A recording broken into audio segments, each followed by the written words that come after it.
ஒரு எதிரி மேலே வந்து புலியை ஏவி விடுறது. இதில் எந்த சைடு எஃபெக்ட்டும் கிடையாது. எதிரி தொல்லை இருக்குது, கோர்ட்டு கேஸ் பிரச்சனை இருக்குது, உங்கள் பக்கம் நியாயம் இருக்குது.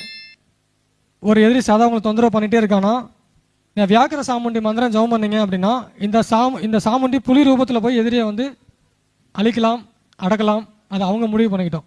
இது வந்து ஒரு சாத்விகமான சைவ, எந்த சைடு எஃபெக்டும் இல்லாத தெய்வ வழிபாட்டு முறை. இது வந்து இதை வந்து நம்ம கடவுள்கிட்ட வேண்டுற மாதிரி தான். எனக்கு ஒரு பிரச்சனை இருக்குது, இல்லை ஒரு எதிரி இருக்கான், இந்த தொல்லை பண்ணிகிட்டே இருக்கான், நீங்கள் வேணுங்கன்னா போதும். ஆனால் நைட்டு ஃபுல்லாக தூங்கவே விடாது.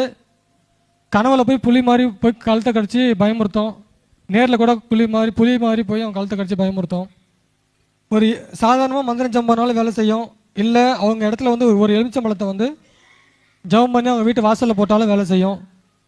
புலி மேலே இருக்கக்கூடிய துர்க்கை அம்மனோட ஃபோட்டோ வச்சுட்டு இந்த மந்திரம் ஜெபம் பண்ணிக்கணும்.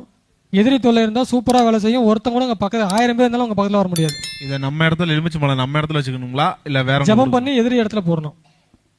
1000 பேர் எதிர்த்து வந்தாலும் இந்த மந்திரம் ஜெபம் பண்ணி நீங்கள் பண்ணிக்கலாம்.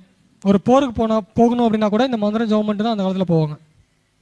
ஒரு 1000 பேர் 1,00,000 பேர் வந்து எதிர்க்கணும், அழிக்கணும்னா கூட அந்த காலத்தில் இந்த மந்திரம் ஜெபம் பண்ணிட்டு தான் போய் அந்த போருக்கே போவாங்க. ஒரு புலி மாதிரி இந்த மந்திரம் ஜெபம் பண்ணுறவங்க புலி மாதிரி இருப்பாங்க, யாரும் பக்கத்துலேயே வர முடியாது. இது ஒரே நாளில் போதுங்களா? இது ஒரே நாள் வேலை செய்யுங்களா?